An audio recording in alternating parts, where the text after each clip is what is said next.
bonjour. Bonjour. Écoutez, Sophie Goupil, productrice, Joséphine Dorobe, qui est réalisatrice.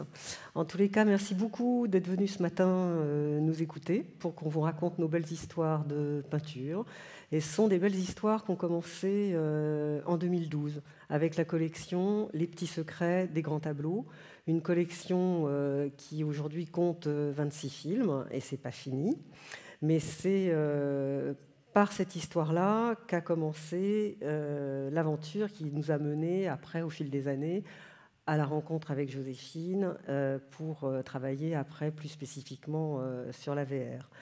Donc l'idée de départ, c'était une idée assez simple finalement, c'était prendre des grands tableaux, des grands peintres, même des peintres immenses comme Degas, Velázquez, Renoir ou Vermeer, et en l'occurrence Bosch, Velázquez et Véronèse. Je cite ces trois-là parce que c'est ceux-là que vous allez retrouver avec lesquels on a travaillé pour la VR.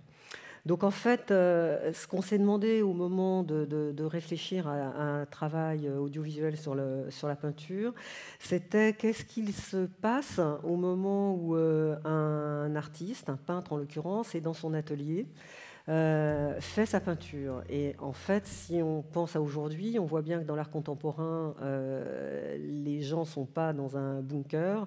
Ils perçoivent et ils le retranscrivent ce qui se passe à l'extérieur au niveau politique, social, économique.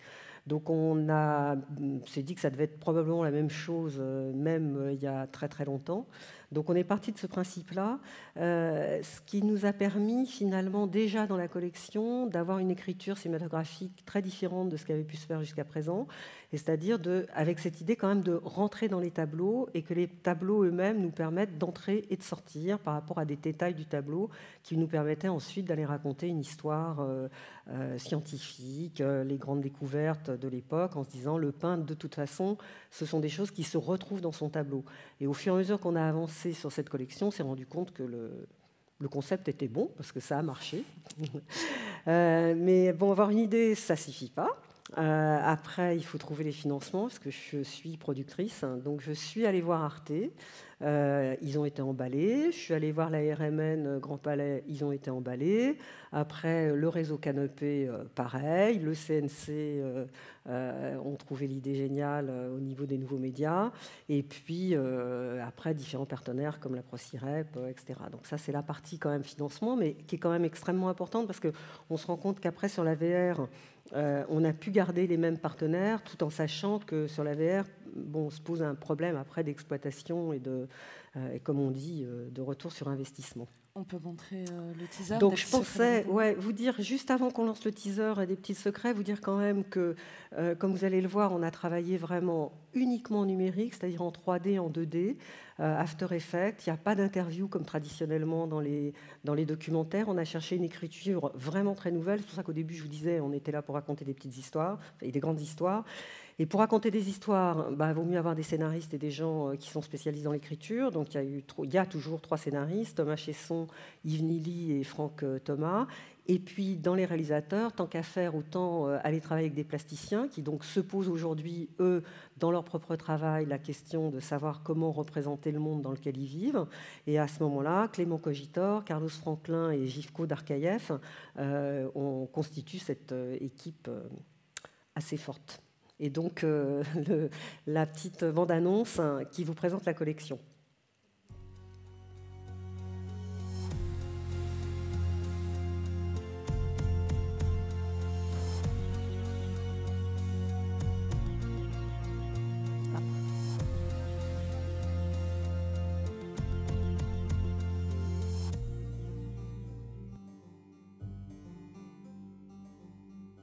Que voyons-nous ? Qui sont ces personnages représentés sur le tableau? Quel sens faut-il donner à cette image fantasmagorique qui semble à contre-courant? Que se cache-t-il au sein de cette multitude foisonnante encadrée par cette architecture saisissante?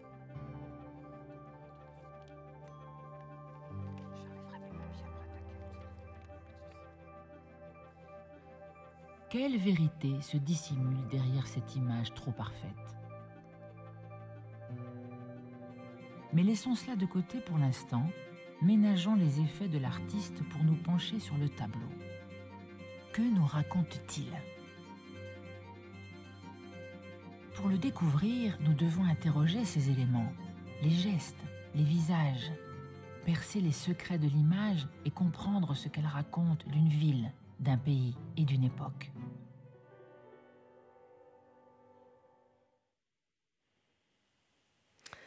Donc voilà pour le travail qui illustre le travail de la collection. Mais bon, comme je trouve qu'il faut toujours quand même avancer, inventer, il y a un jour où en discutant avec Carlos Franklin, je lui dis, bon, bah, d'accord, là on a expérimenté un truc, est-ce qu'on ne pourrait pas continuer à expérimenter les choses, toujours dans cette volonté d'écriture différente et d'aller conquérir des publics différents, pas seulement le public qui est devant sa télé en linéaire. Donc on discute de ça, puis un jour Carlos Franklin est arrivé avec un drôle d'objet, un casque, en fait j'ai appris que c'était un casque, il me l'a mis sur la tête. Et là, alors là, moi je suis tombée mais totalement séduite par la VR. Et pourtant, ce qu'il m'a montré, je me souviens plus très bien, mais je crois que c'était des vagues éléphants dans un décor un peu quelconque, mais c'était extraordinaire, l'idée de vraiment se balader partout, bouger et bouger soi-même pour regarder finalement quelque chose de complètement nouveau dans l'espace. Donc là, j'ai été, moi, absolument, pour le coup, c'était moi là qui était vraiment emballée. Et je disais, bon, voilà une nouvelle façon, encore une fois, de raconter des histoires, parce que je trouve que quand même, c'est l'essentiel, c'est de raconter des choses aux gens. Et là, on pouvait tout d'un coup s'affranchir de l'aplat qui est l'écriture cinématographique à proprement parler. Donc là, tout d'un coup, le plan séquence prend une ampleur presque quasiment infinie. Et ça m'a vraiment beaucoup, beaucoup plu. Donc à partir de là, on a fait un pilote avec La Tentation de Saint-Antoine. Et puis après ce pilote qui a super bien marché, il y a eu plus d'1 million de vues sur Arte, ça a été vraiment quand même un énorme succès. Et donc on a continué avec Les Ménines de Velasquez. Là, si vous voulez, on a un petit teaser qu'on peut regarder maintenant.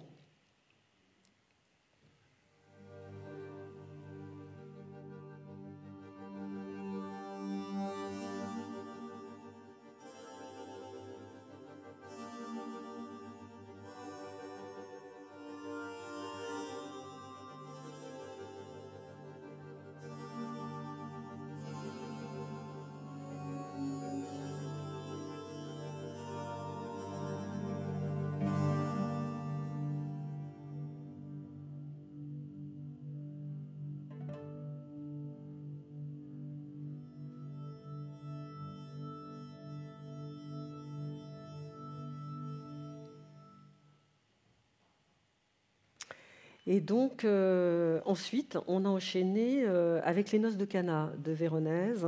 Et c'est là que Joséphine entre vraiment dans notre aventure et dans notre univers et dans notre histoire pour réaliser donc, Les Noces de Cana avec Carlos Franklin.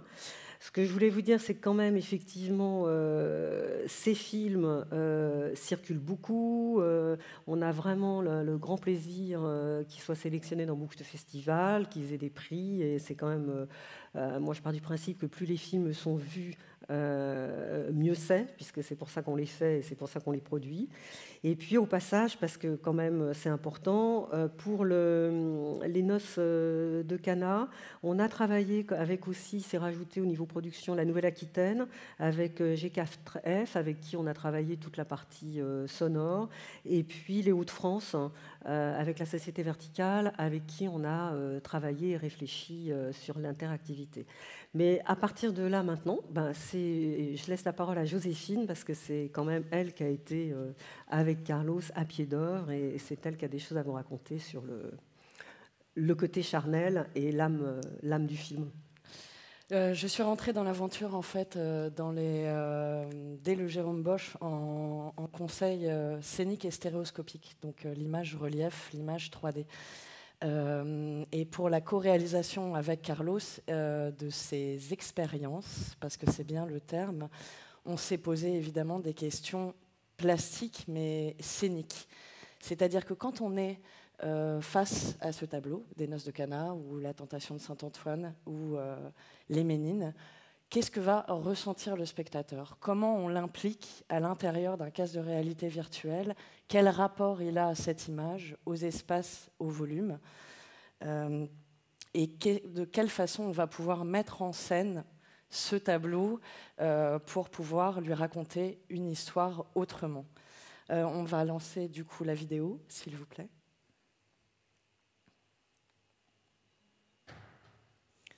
Voilà, c'est une petite vidéo pour illustrer en même temps ce que je vous raconte. Les Noces de Cana a été donc peint au XVIe siècle à Venise par Paul Véronèse. C'est un tableau absolument immense. Personnellement, mon appartement tient dedans. La photo que vous voyez ici, je l'ai récupérée sur Internet avec une échelle de comparaison. Donc il y a une jeune femme qui est en train de le regarder. Il est gigantesque. Où va votre œil? Quel est le voyage de l'œil du spectateur, donc du regardeur, quand il a une immense surface à regarder devant lui? Il y a Léonard de Vinci qui a fait un essai extrêmement intéressant à son époque qui s'appelle L'éloge de l'œil et qui était une réflexion sur la peinture, le ressenti du regardeur, comment canaliser son attention, où l'emmener. C'est exactement ce que Paul Véronèse a dû se poser comme question quand il nous a peint et emmené dans cette scène biblique du Christ qui change l'eau en vin et qui attire notre attention immédiatement vers Jésus, qui est pourtant à l'arrière-plan. Qu'est-ce que nous, on en fait en tant qu'auteur, réalisateur et artiste quand on emmène le spectateur dans un environnement de réalité virtuelle, en espace et en profondeur? L'équivalent de ça, on n'est plus face à un écran, on n'est plus face à une scène en tant que spectateur. Si on était par exemple au théâtre, je vous dirais que vous êtes sur scène en tant que spectateur. Vous n'êtes plus assis à la place du spectateur. Donc la façon de vous impliquer, la façon de vous faire vivre ce tableau, eh bien, c'est comme si vous étiez invité avec les 133 personnages de ce tableau, ni plus ni moins une fête de mariage. Donc forcément, la façon de pouvoir rediriger, canaliser votre attention, le voyage de votre œil, mais aussi de votre corps, de vous embarquer, de vous emmener dans ces noces, a été une véritable réflexion avec Carlos et un parti pris que nous avons décidé théâtral. Voilà. Paul Véronèse a beaucoup travaillé aussi pour le théâtre. Il s'amusait de trompe-l'œil, de jeux de perspective. Et nous avons décidé du coup de pouvoir réisoler des personnages en allumant des douches petit à petit, en vous rapprochant petit à petit d'abord de Paul Véronèse qu'on vient de voir, ensuite de Jésus, ici, en laissant le reste assez sombre pour pouvoir de nouveau diriger votre attention là où nous, notre œil, voyage immédiatement quand on est au Louvre et quand on est face au tableau. On va petit à petit, du coup, vous présenter des choses extrêmement importantes. Ici, c'est donc le premier miracle du Christ qui était de changer l'eau en vin. Il faut savoir qu'à cette époque-là, ils savaient vivre. C'était des festivités qui duraient 3 jours. Donc là, c'est comme si on vous emmenait avec eux, avec tous ces personnages, d'un point de vue sonore et d'un point de vue image, et qu'on était en train de vivre les noces avec eux. Donc au bout de 3 jours, il n'y a plus de vin. Donc un miracle s'opère avec Jésus. Ici, ce sont juste des illustrations pour pouvoir vous dire, nous, on a pris un parti pris avec Carlos, autant pour les Ménines que pour celui-ci, des Noces de Cana, d'être à l'échelle, c'est-à-dire à l'échelle humaine, à l'échelle 1. Quand vous êtes dans le casque de réalité virtuelle, vous avez vraiment l'impression d'être dans un espace gigantesque, qui en l'occurrence là est un décor dans Venise, et face et dedans un compagnon parmi les 133 convives de cette scène. Une fois qu'on a bien isolé, qu'on a bien montré, accompagné de la voix off, ici pour ce tableau de Guillaume Gallienne, qu'on vous a bien mis en valeur en fait, ce qui était le plus important dans le tableau pour Paul Véronèse, on fait découvrir le tableau dans son entièreté et vous laissez ensuite découvrir l'ensemble de cet espace qui a été créé pour les noces de Cana. Voilà, on va revenir au slide, s'il vous plaît.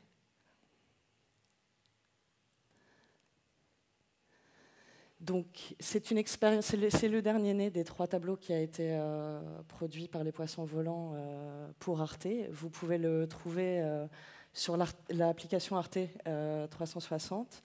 Il commence sa vie en festival, il était au FIPA il y a 15 jours.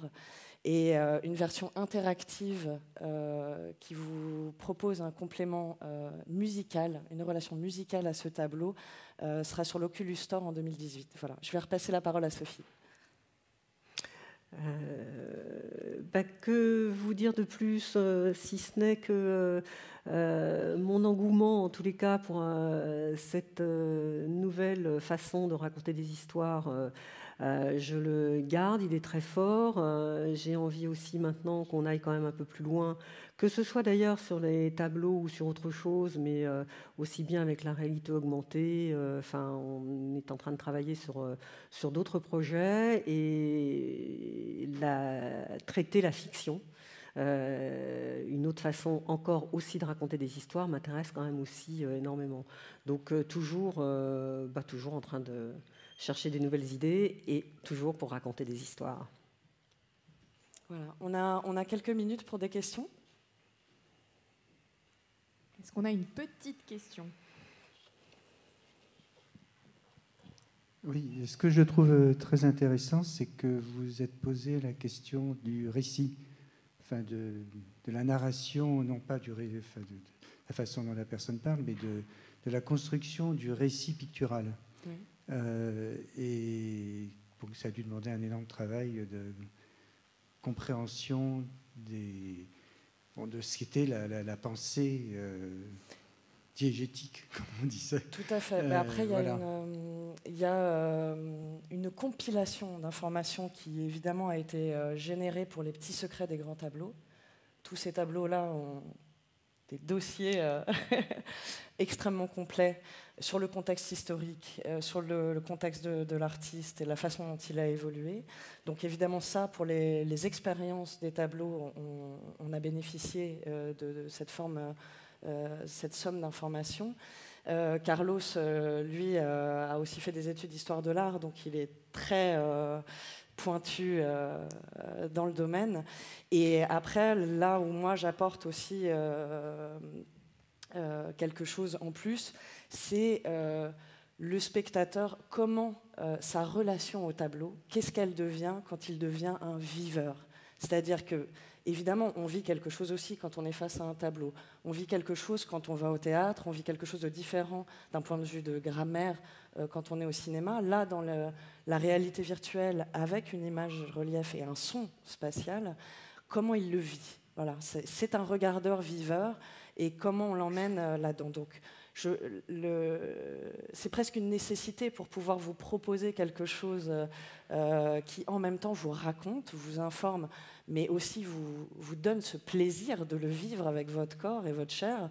Il faut évidemment se poser la question de où est-ce que le peintre, lui, a voulu emmener le spectateur, comment il a voulu l'impliquer, et là où il a voulu aussi diriger son regard en tronquant les perspectives, avec les couleurs, les textures, le positionnement de ces personnages. Voilà.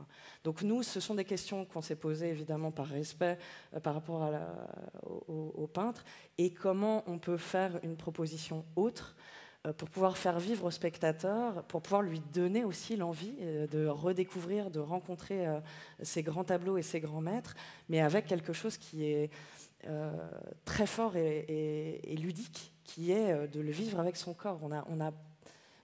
Je pense qu'on peut faire tomber aussi des barrières si on n'a pas forcément eu d'éducation au départ à l'art, tout d'un coup de le vivre avec le corps peut justement, et j'espère pour les plus jeunes générations, de se dire je vais aller googler Paul Véronèse. Alors que si on avait emmené son adolescent au Louvre, il aurait traîné les pieds peut-être pour aller voir au départ ce tableau. Voilà.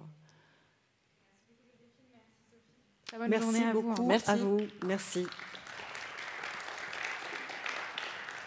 Ah, tu branches ton ordi.